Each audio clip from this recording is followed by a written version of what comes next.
Time for the 49ers Rush Podcast. Coming in at number 66 on our 49ers 2024 roster countdown, Drake Nugent, undrafted free agent, center, probably a center only. One of my favorite guys to watch film on, maybe of this whole draft class. Now, he fell, undrafted free agent, didn't get selected in the first 7 rounds. He just doesn't have the size. He's 6'1", 298. He doesn't have the speed either. 5'2", 40 is all right, but a sub 300-pound lineman, usually you want better than that. So the whole issue with Drake is his tape is amazing, but he's kind of a zone fit only. And then whenever you put into the whole thing, like, he's not the fastest guy either, well, now he's like a partial zone fit. But make no mistake, you turn the tape on, it's as clean gets. It was with Stanford for 4 years, all Pac-12, all that stuff, team captain, graduates from Stanford, transfers to Michigan, and just starts and wins a national championship. And was so clean. And, I just put up all 22 film breakdown of Drake Nugent over on the 49ersrush.com if you want to go check that out. There's no bad plays. He is so stinking consistent. And sometimes the NFL, which is a threshold industry, which means, look, we will not take a center that is sub 300 pounds. We will not take a center that's not 6'3". NFL teams have that for every single position. And Drake Nugent just didn't meet the criteria on the just athletic profile. 6'1", 298, 33-inch arms. That's not an issue. He's 23 years old, 5'2", 40. All right. 7.333 cone, so he can shift fairly well. 29.5-inch vert, 25 bench press reps. It's not great. It's not great. But sometimes people are just better football players than they are athletes. And that's what you're hoping with Drake Nugent. Now, I have to give credit to Josh, the producer of today's show. Also, Zach, Dave, and Oscar for helping with this entire series. It's been a lot of fun. We got 66 more videos to go. But when we dive into Drake Nugent, intelligence is off the charts, obviously. Graduated from Stanford with a science, tech, and society degree. Then transfers. Grew up in Colorado, just outside Denver. Went to Highlands Ranch High School and was a 3-time state champion in the shot put. His dad, Terry, played quarterback at Colorado State and was a 6th-round pick for the Browns. So you've got the NFL pedigree, you've got the intelligence, and whenever you turn on the tape, you remember he was with Stanford for 2019 through 2022. 2-year starter at Stanford, transfers to Michigan in his first year, was responsible for most of the calls on the offensive line in a hardball system.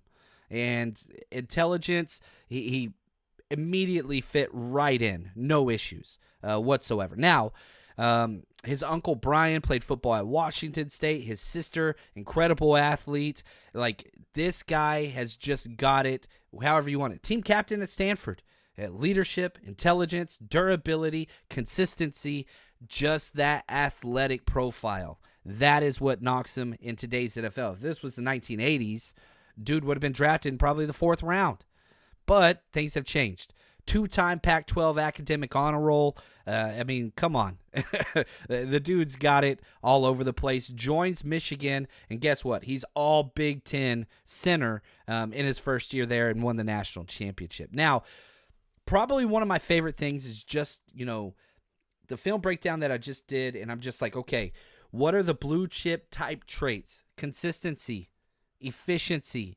That's just what he brings to the table. If you look at from 2021 when he was with with Stanford, 2022 with Stanford, 2023 with Michigan. So you have 3 years of quality tape. He has the 11th most offensive snaps at center during that time. Over 2,300 snaps, okay? At Stanford, they threw all the time. At Michigan, they ran all the time. He had 1,293 pass plays, only allowed 10 pressures. That's 2 schools difference. Then he's got over 1,000 running plays during that time. He had 14 snaps where he didn't achieve his assignment or a blown assignment. That's 1.4%. Dude has maybe 1 bad play a game. That's it, consistently over 3 years. Now, jumping from Stanford to the Big Ten, that was a jump. Now he's got to jump to the NFL. But you're talking about somebody that has great quality tape, 2 completely different schemes, 2 systems, all this stuff. He's had no issues.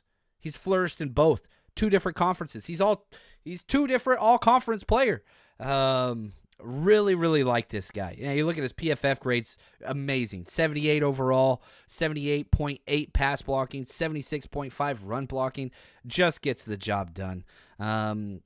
Just 2023 alone, he allowed 7 hurries, 1 quarterback hit, 0 sacks on 729 snaps.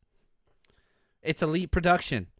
If you just look at can he get the job done, it's there.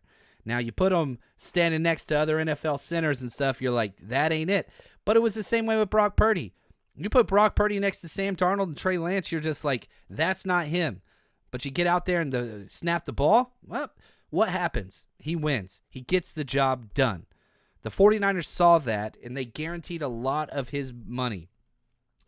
He's got $190,000 guaranteed, which is the third most of all the undrafted free agents the Niners side. Now, you remember, $240,000 is what you get paid if you're on the practice squad the whole year. So he's almost got 4/5 of the entire salary to be a practice squad player for 2024, and I think that's probably where he's going to end up. You know, he's a developmental center that needs time.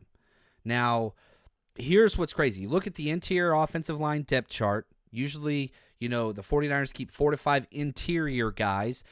49ers is a little bit harder to do this for because they'll play a guy at center and guard and sometimes tackle. So it's hard to kind of bifurcate, you know, is it just a center or is this a guard or what?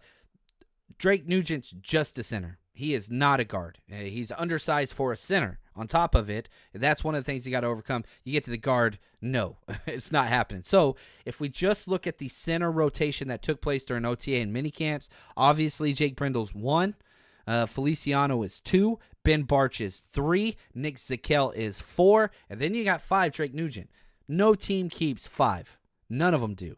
And then you got Bryson Mays, another guy who's behind him as well. Now, Bryson Mays could play guard center, so a little more versatility there. But Drake Nugent, definitely much higher ceiling, much higher floor as well. I think Drake Nugent should have no problem passing Nick Zakelj, who got benched, I think, the second or third day in training camp last year because he couldn't snap it. They're giving him another shot at that. Made it through mini camps and OTAs. We'll see if he still stays at that position. But I truly think Drake Nugent is a guy that this team will prioritize as a practice squad player to keep him out there. 1, he's going to give the 49ers defense good looks every single day because he's so consistent. 2, I think his ceiling's a lot higher than guys like Ben Barch, guys like Nick Zakelj. Drake Nugent could be that guy. He's a developmental center, not going to make the 53 this year. Maybe an injury or something happened, he gets promoted. But I don't think he makes the 53. We have him at number 66 here. I do think that he'll get cut, brought back, and maybe promoted a couple games. I really like this guy. And, you know, I just think that he's just such a clean film guy that Forrester, our old line coach, could work with really, really well. So I hope Drake Nugent sticks around because if he's 66 this year and is on the practice squad, I'm telling you right now, he's going to be kind of that 52, 53 number next year and just descend into it. Yeah, I think, you know, Jake Brindle's long in the tooth. At some point, 2 to 3 years from now, you got to have somebody new. Why not develop that now? Get Drake Nugent, you know, just part of the team, being around, competing against NFL talent, then let him flourish. So excited for this guy. Really hope the 49ers find a way to stash him on the practice squad. I hope somebody else doesn't take him, but I wouldn't be shocked because he's a damn good guy. Now, if he does get sniped by another team, it's going to be a Shanahan scheme. He is a zone fit only. Power run game, not his style. So Drake, impress us. I'm excited, man. Want to see what you can do for us. We'll just keep counting them down.